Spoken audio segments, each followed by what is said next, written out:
It's been a real pleasure to be here, and I'd like to thank Dr. Ken Hilter, the Princeton Environmental Institute, and the Barron family, and all of the co-sponsoring entities on the Princeton campus for this opportunity to talk about work that is not only central to what I do professionally, but also something I would be curious about whether or not I was trying to thrive in our current economy.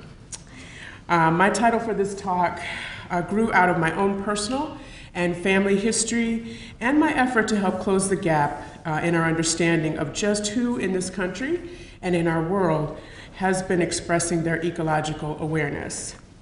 So to begin, I'd like to ask a question. What is a Black ecological citizen? Anybody? Or just the ecological citizenship part? We can always add who happens to be Black after whatever you say for ecological citizen. So does anybody want to venture a working definition of an ecological citizen? Anyone who's alive. Anyone who's alive, okay, who happens to be Black. Okay, great. Well, we might also say that a general definition of the citizen is a person who fulfills the societal expectations and guidelines for belonging. Also, Jeremy Bendick-Keimer calls an ecological citizen one who tries to be, quote, in a moral and healthy relationship with the natural world. So that Black ecological citizen might be Kayla Phillips, a child participating in the growing school garden movement started by Alice Waters and her Edible Schoolyard program. Or it might be some of these teenagers working on the Green Youth Farm in multiple sites in Chicagoland. The Green Youth Farm is a summer youth employment program that provides young people with both job skills and direct knowledge of how to plant, grow, sell, and cook organic produce. Or it might be someone who has experiences similar to the one, or any reactions to this video? Now, I did not watch hours and hours of Funny and Die. Ever since man first climbed out of the primordial rock, oh dear. That's the bad one. I am.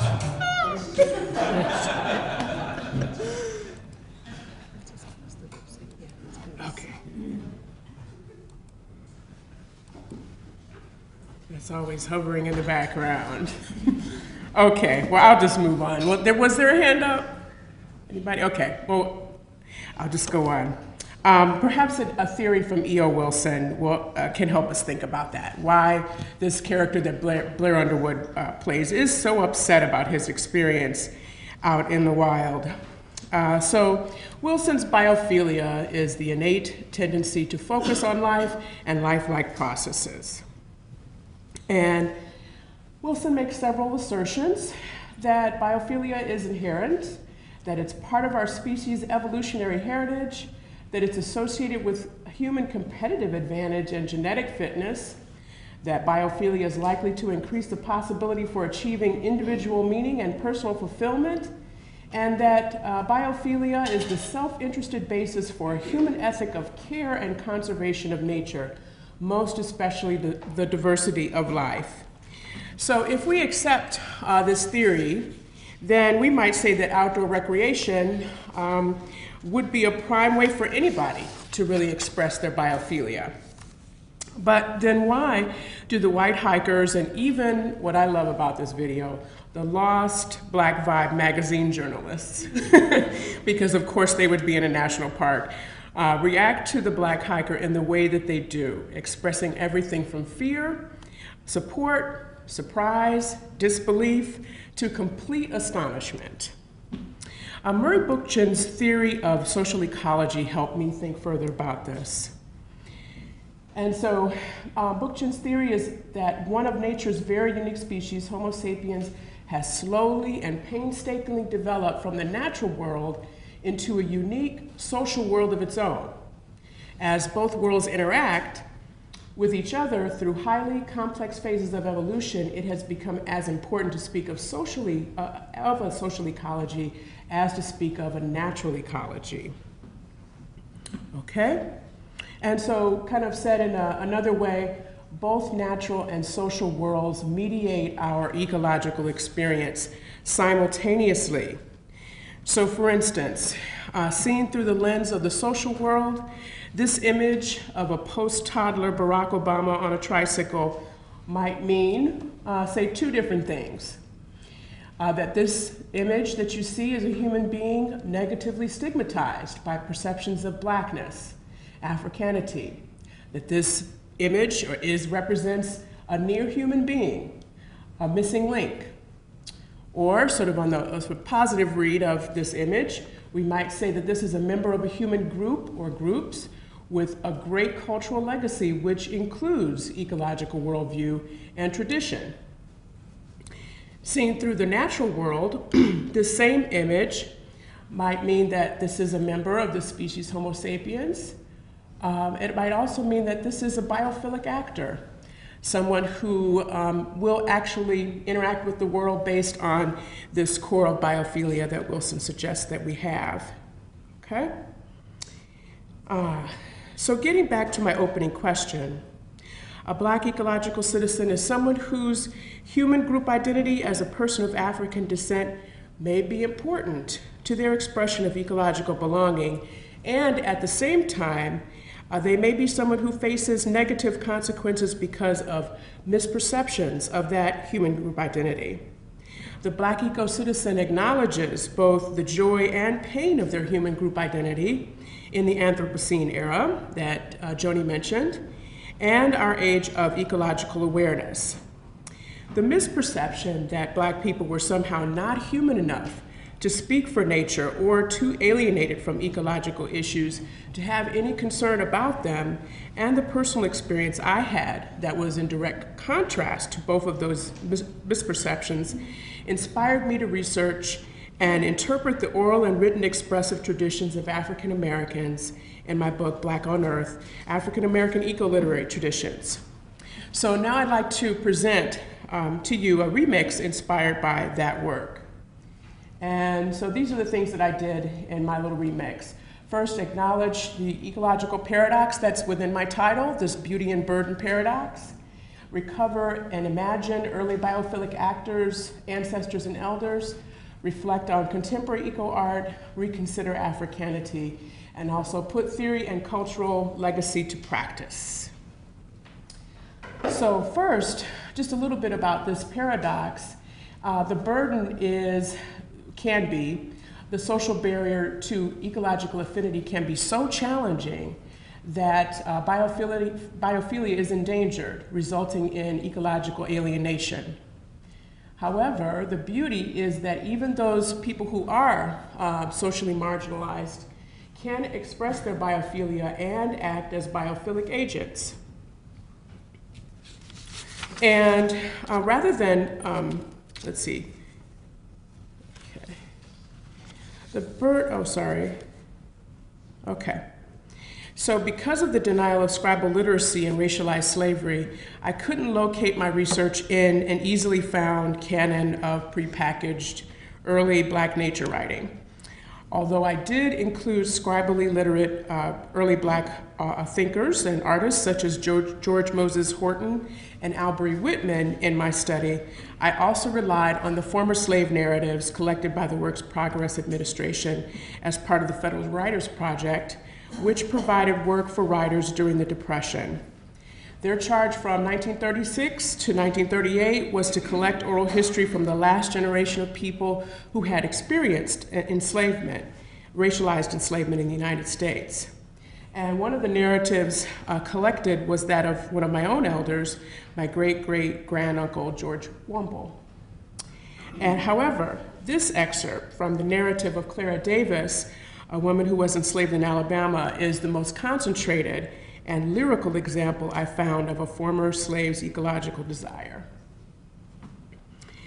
White folks, you can have your automobiles and paved streets and electric lights.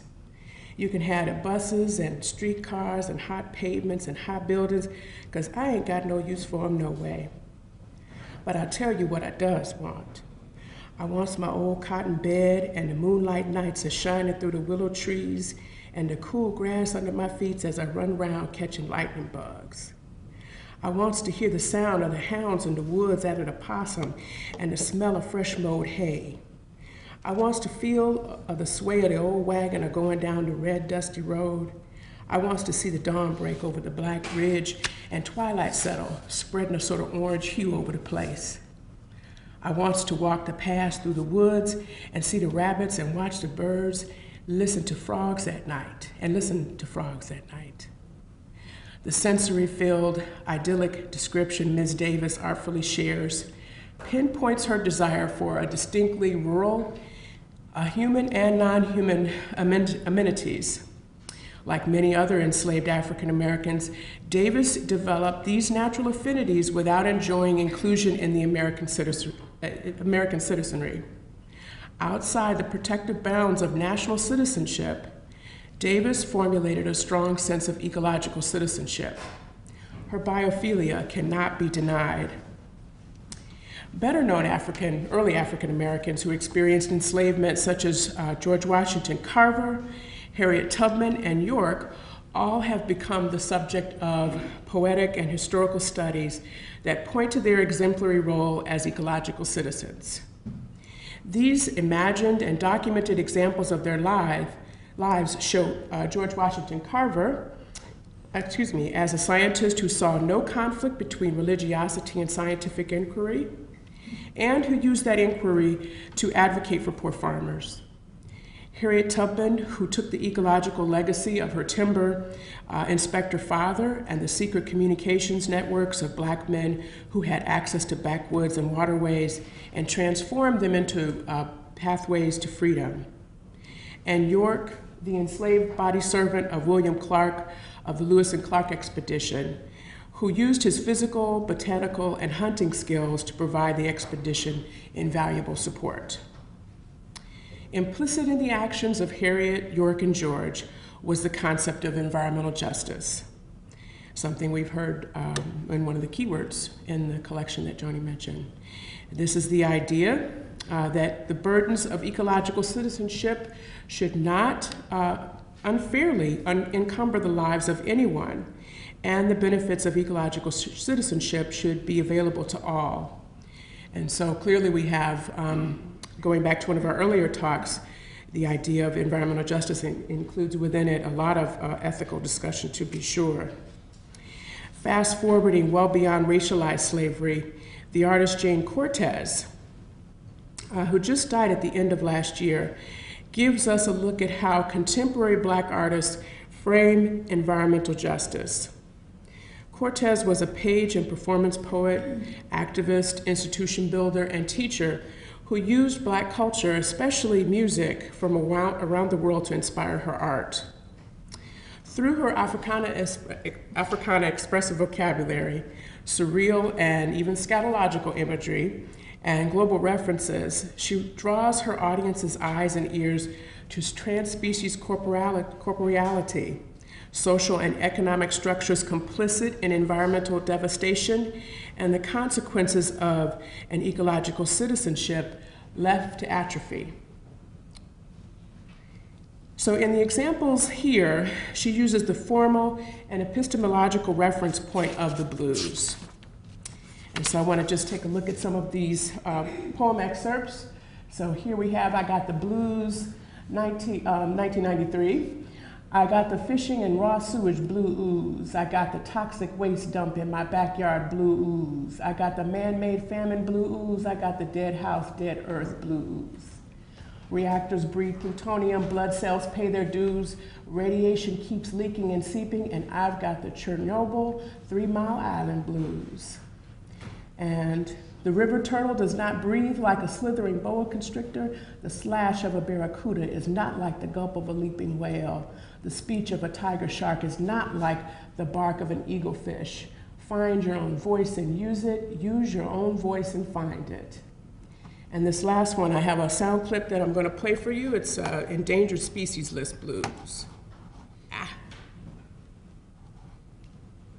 See if I can get that up. Right, oh, Sorry. There we go. Thank you. A snow leopard does not know is on the endangered species list. Mr. and Mrs. Crab are not into destroying the world. They are going. Oh, shoot. Sorry. I was trying to get the volume down. A snow leopard. There we go. This is going to get louder. Fast forward just a little Endangered bit. species list. Mr. and Mrs. Crab are not into destroying the world. They are going to the mud flats to take in some rock insects.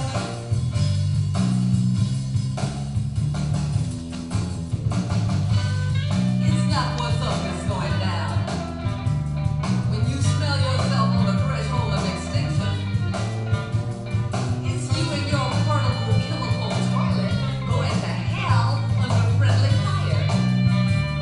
It's you and your missile receptor exploding to pieces.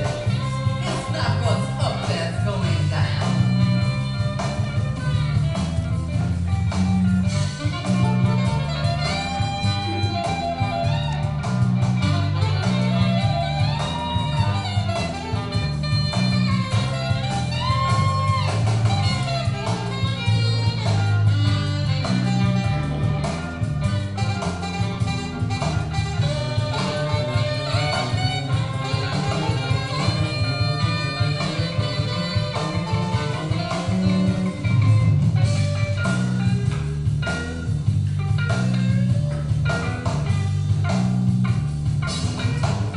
We do have room to dance also up here if you wish.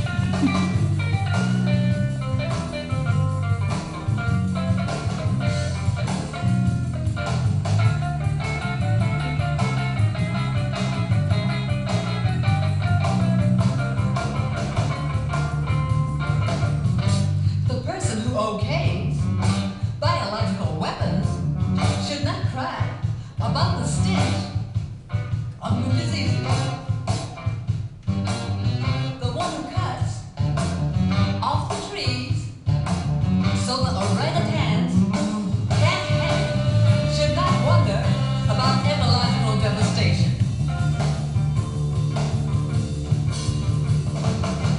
It's not what's up that's going down, it's what's down that's going up. It's not what's up that's going down, it's what's down that's going up. That's going up.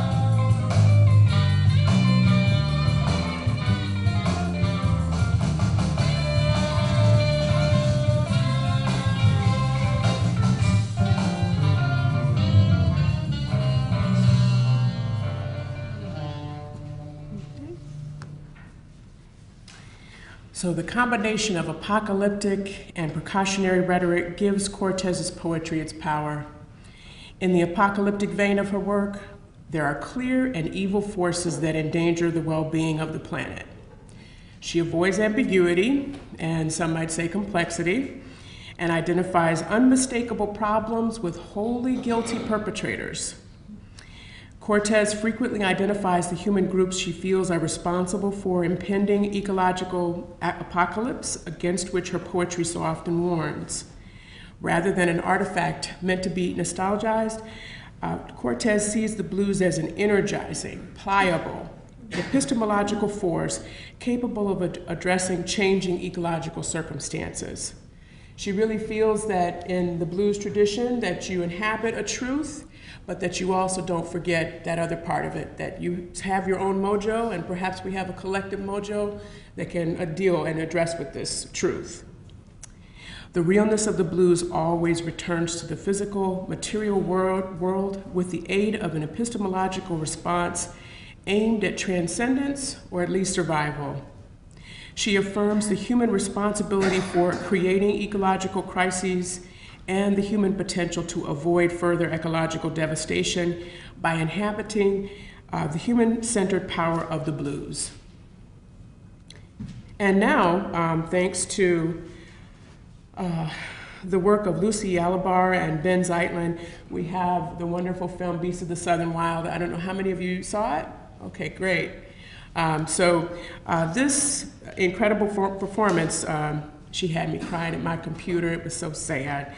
But by Quavinzani Wallace as Hush Puppy in this film, really, the film explores to me such urgent issues as global climate change, community adaptations to a world where sea level rise is commonplace, and a society which may have untold numbers of ecological refugees through the eyes of a Black female child protagonist. And since at the core of many of the burdensome aspects of Black eco-citizenship are continuing misperceptions about Africanity itself, it is important that we reconsider African and African diaspora people, artists, and thinkers, and activists if we are to build a thorough knowledge of the environmental humanities. When considering the ecological agency of early Africans and African Americans, especially their relationship to plants, historian Judith Carney has provided a wealth of information and interpretation in, these are just two of her studies, Black Rice, the African Origins of Rice Cultivation in the Americas, and also In the Shadow of Slavery, Africa's Botanical Legacy in the Atlantic World. And I wanted to just go ahead and read the insight that she has in the Shadow of Slavery, one of the insights, of course. The complex relationship of plants and people that were sundered by the Middle Passage were quietly recast by enslaved Africans and their descendants in the food fields and kitchens of plantation societies. What distinguishes the foodways of the African diaspora are their humble beginnings and the discreet ways they infiltrated the plantation palate. What makes them remarkable is the story they tell of exile, survival, endurance, and memory. And I think all throughout her work, we can really clearly see the biophilia of these folks having a considerable impact on the national culture at large and international culture as well. Moving back again to the 21st century, to the continent of Africa, the country of Kenya, and the first environmental activist to receive a Nobel Prize, Dr. Wangari Maathai, showed the world how the goals of afforestation, reforestation, community empowerment, and socioeconomic improvement could all be met at once, and that certainly is no small task. She gave us a forward-thinking approach to ecological progress that does not pit human and non-human need against one another. So she says within the Greenbelt movement, environmental conservation must go hand in hand with poverty eradication. People must be helped to understand their status and that of their surroundings, and then empowered to take responsibility for their own destiny rather than wait for others to do the determination. Executed by a government insensitive to the rights of indigenous people with ties to oil-producing regions, writer, television producer, and award-winning activist Ken Saro-Wiwa was very conscious of the potential power of the written word. He writes, "My experience has been that African governments can ignore writers. Therefore, the writer must be an intellectual man of action. He must establish direct contact with the people and restore, that should be restore. No, wait a minute, and resort, I did get it right, to the strength of African literature, oratory, and the tongue. For the word is power, and more powerful it is when expressed in common currency." And as we've heard already today, in our digital age, obviously our common currency is going to be digital in form, and certainly social media will be involved in that, is already involved in that. Produced by Juan Mejia Botero and directed by Paolo Mendoza, La Toma uses the currency of film to share the struggles of Afro-Colombians who are fighting for their connection to their territory, despite a government who wishes to relocate them for economic gain. One of the many powerful scenes in this film is a woman who gives her tear-filled expression of her absolute fear in the alternative of living in this ecologically wealthy, but economically or materially, I should say, monetarily poor region of La Toma. And she really communicates that the ecological wealth and social wealth of the rural La Toma region far surpasses any opportunity that people suggest may be that may lie within the urban world. So our attention to people, writers, artists, activists, and thinkers from Africa and its diaspora and elsewhere in the global South can help us envision an ecologically progressive future. In fact, taking a different vision of someone who is not necessarily tied to a rural region, but someone who is firmly invested in the activity of urbanization, which is no doubt going to continue to expand and explode in our future. We have the thoughts of Edgar Piertis,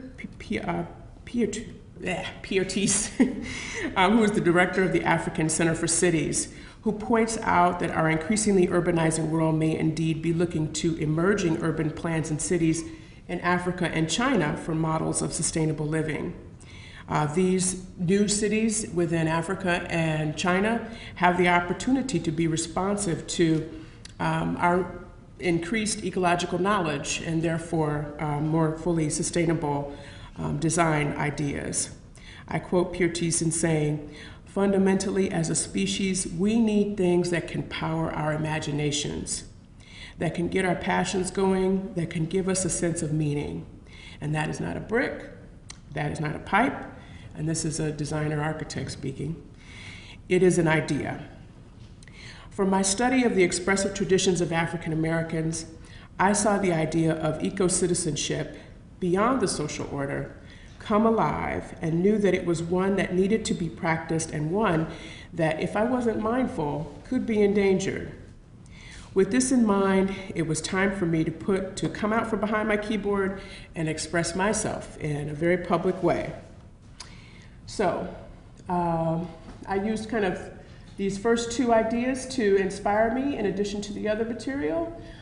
For over 2 centuries, Mark Smith and Pia Pangsapa tell us citizenship has been fixated upon rights and entitlements, glossing over duties and obligations. Also, Carl Safina really speaks to the power of the environmental humanities when he says that people need value-based channels of understanding such as story, personal experience, metaphor, and song, along with other channels such as allegory, anecdote, image, community, ceremony, theater, and faith. This led me to really believe that people must have images through which they can honor and question themselves and any forces that complicate their attempts to express their ecological citizenship. So, let's see. And I knew that not being the engineer that my brother is, my duties and obligations would have to be expressed through a value-based channel that Carl Safina talks about, rather than a technical one. Inspired by the jubilant parade traditions of New Orleans, I decided it would be through a people and plants parade and poetry workshop. So I collaborated with the artist Setu Jones, who you see here masking as a collard green, to build this project called People and Plants. And he guided us through this mask making project, which focused on our favorite vegetable or fruit. And we used a bunch of old cardboard, and we created a bunch of masks. And then we took to the streets and did our People and Plants parade. And it was a whole lot of fun. Let's see here. And we closed the parade with a ritual planting, honoring our ecological ancestors. And you can see the avocado here is involved in that ritual planting. And this project opened my eyes to the beauty and burden of ongoing, intentional ecological citizenship. I'm happy that I found some measure of ecological belonging. And to close this presentation, I'd like to ask you 2 questions. First of all, is there a human group that informs your ecological citizenship? And it certainly doesn't have to be an ethnic or racial one. And secondly, what's an example of an event or a moment that deepened what you see as your own ecological citizenship? So with that, I'll close and hopefully hear from you.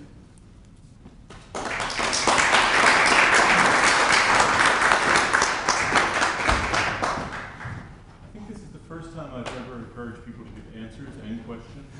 So, 2 questions out there, or more to you. From YouTube, yeah.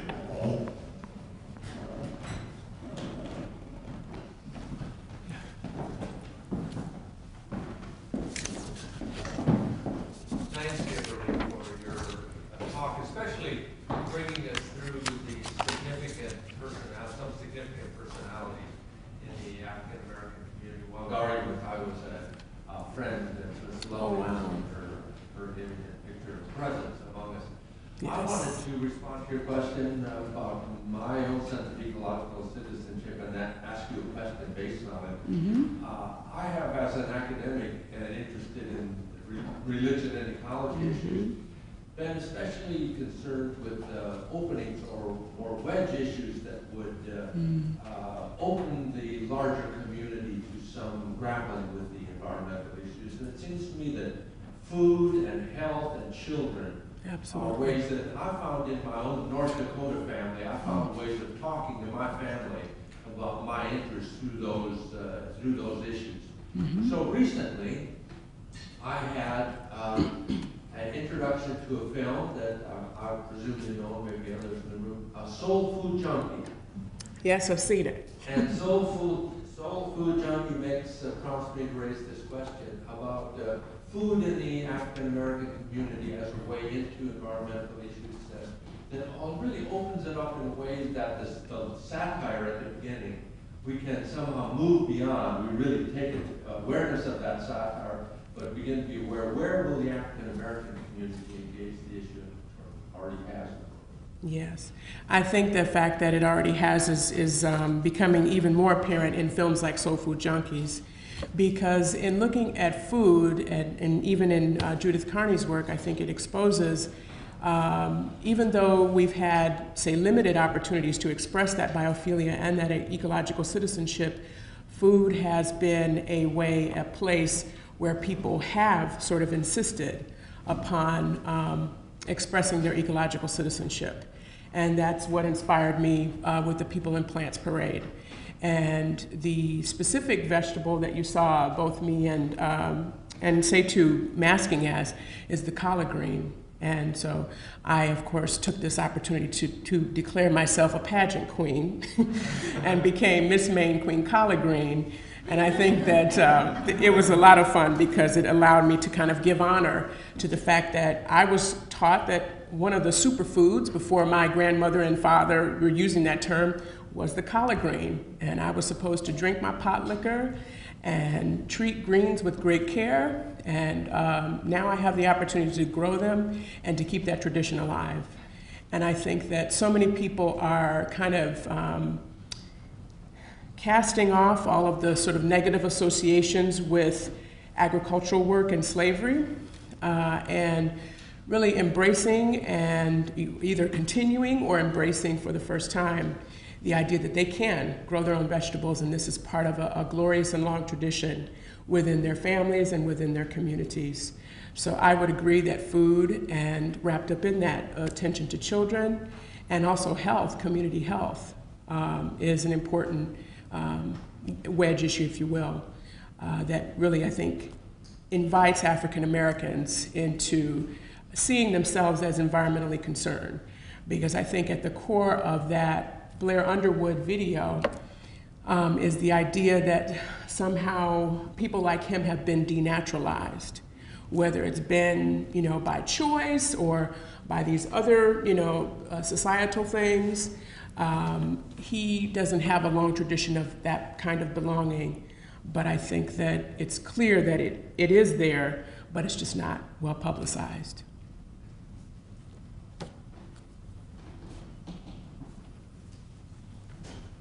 I want to follow up on one of the things you said. First, I'll answer your questions. So one of the things that first got me going, it's kind of weird because I was born in New York City, but raised in California on the ocean. And it's the ocean and wiser.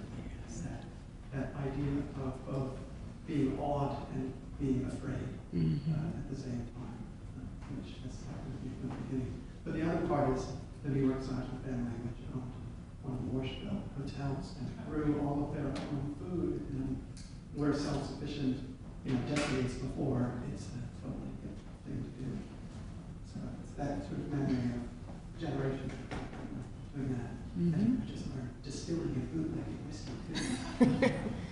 exciting for you, I'm sure. Just learned that part of it. But here's the question, because you just mentioned this, and I've only known this as an anecdote, but I know 20 years ago, you know, when sort of urban gardening, guerrilla gardening was popular in New York, there was a real resistance from the African American community for exactly the reason that you know that it was, you know, you left the South to get our hands out of the dirt. Absolutely. But now there's this incredible, as you showed in the slide, this incredible, powerful movement getting back to food and to gardening, and not just at an individual level, but new economies in cities and food justice movement, which is a phenomenal part and a real shift. And I'm just curious about what you think, you know, how did that come about, that shift from that resistance, that real resistance in the past, to that embracing of food? I think that that would be something that I would love to spend more time, you know, looking at more closely and researching. But I think that there's always been, especially because I have a lot of relatives who are still in the South, there has been a kind of push to adapt in the African American community to whatever, say, the most rich economic opportunity there is. And if it's the city, then we're about the city. We're going to do it, right? We'll leave all those country ways behind. That's all stuff that'll keep you down. You'll progress if you become this urbanite. And I think that in addition to those horrible connotations of slavery and with agricultural work and so on and so forth, I think that it's also been about keeping abreast with what's new and what will keep you sustained in the economy. And so I think that now we have this confluence of a greater understanding of the kind of health impact that growing your own food, especially organically, can give you. And we also have an understanding of the kind of economic support that that activity can provide. And so I think that there have always been people who have been deeply invested in continuing these traditions, these agricultural traditions. But I think we see a broader acceptance of that with this new kind of confluence of the economic need being met and also the community need being met too. I mean, gardens beautify communities in incredible ways. And I think that that's something that people are very hungry for too.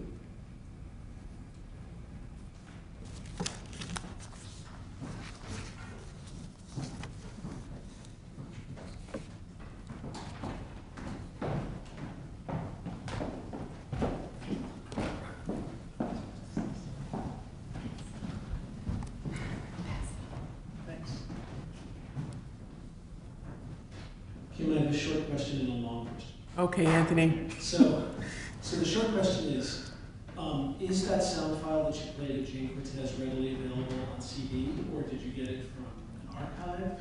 I bought it on a CD some time ago. It may actually be on iTunes. I hope it's on iTunes. Now that she's passed away, I hope that her family has found the channels for that to happen. Thanks. And if you can't find it, I'll send it to you. Thank you.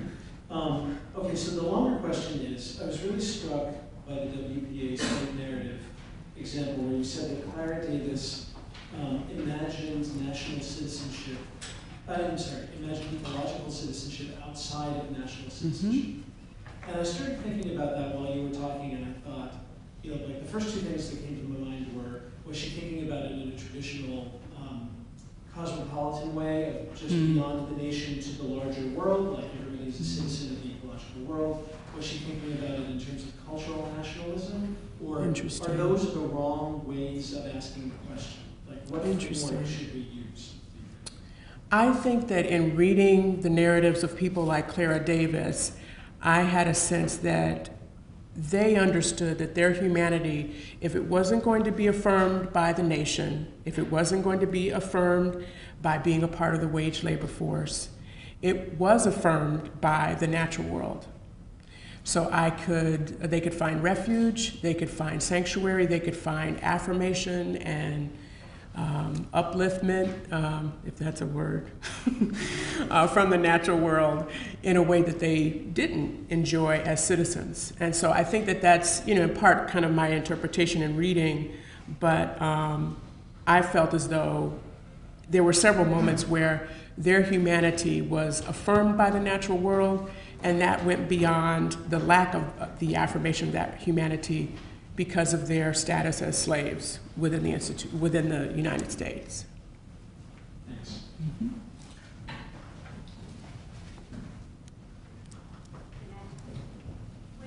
Actually, I was really struck with that too, and when I was thinking, I wonder if in some ways the national citizenship worked against ecological citizenship. Sure.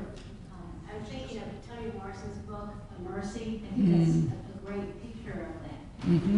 As the man moved into citizenship, Oh, the wow. white man, he moved away from ecological citizenship and disrupted everyone else's ecological citizenship. Did you develop, I mean, in your book, did you work with those ideas of the national and the ecological? Yes, definitely. And I think that especially in that chapter, it's called Toil and Soil, where I'm looking specifically at the people who had experienced enslavement. Over and over again, we have this idea that the systems of law in the United States discouraged ecological attachment and citizenship. So people did not have rights to land.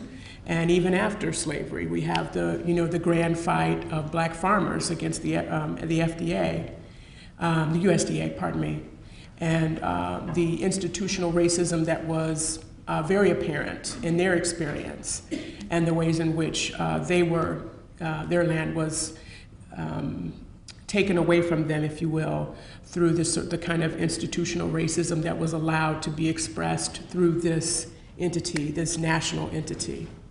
So I think that you can have any number of examples of ways in which the United States discouraged African Americans from being ecological citizens.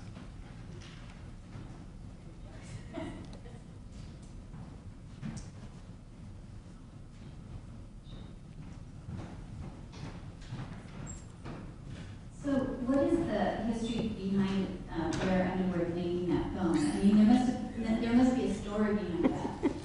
It was my life, Jody.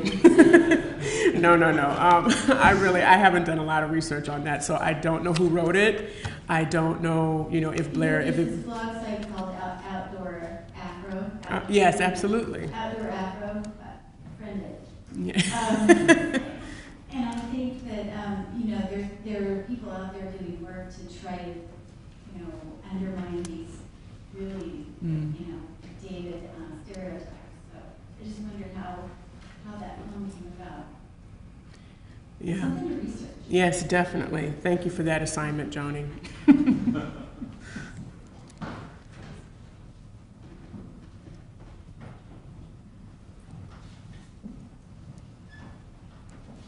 Thanks for letting me get in twice. Kimberly, I wanted to ask, you use biophilia as a major theoretical issue to make a turn on. I was wondering if you knew the work of Barbara Holmes, a dean at a seminary in Memphis, maybe even that's the type of seminary. And she's written a book on cosmology and race. And so I was wondering if that would add to perhaps another theoretical approach to environmental concern in the African American community. Well, Carl Anthony also. Oh, okay. Yeah, I know Carl Anthony's work, but I don't know this particular text. So I look forward to checking that out. Just the mention of biophilia and dependence on that brings to mind a worry that I've had for quite a while, that we now have so many technological ways of representing nature or pseudo-nature which can feed that biophilia, that one can very easily satisfy that need, as it were, with television shows, games, interesting. computer-generated animation, and the like. And I know I see examples of that even among some of the undergraduates that I know here. And I didn't know whether this is a problem in the Black community or not. That's an interesting read on that whole situation. I think in my own personal experience, my father probably consumed every nature documentary available on PBS when I was a kid. And I think that had a huge imprint on my own eventual sort of explicit interest in ecological issues. But now, for every nature documentary that is based on nature, there is a pseudo-nature reality show of some sort or another that masquerades as a nature sort of show. So it's really quite hard to distinguish. But in answer to your question, two instances come to mind for me. One in rural Virginia, simply seeing an indigo bunting. Oh, my favorite bird. Oh my God. A bird that's entirely blue. I mean, yes. Half blue. Iridescent. This one is just fantastic. And then lying on my belly in the great clay soil of Georgia, risking danger from my mother, which was all to come back with all over my belly. And just watching butterflies come from both clouds. I'm sure it was worth it. Maybe time for one last question or so. Kurt? No.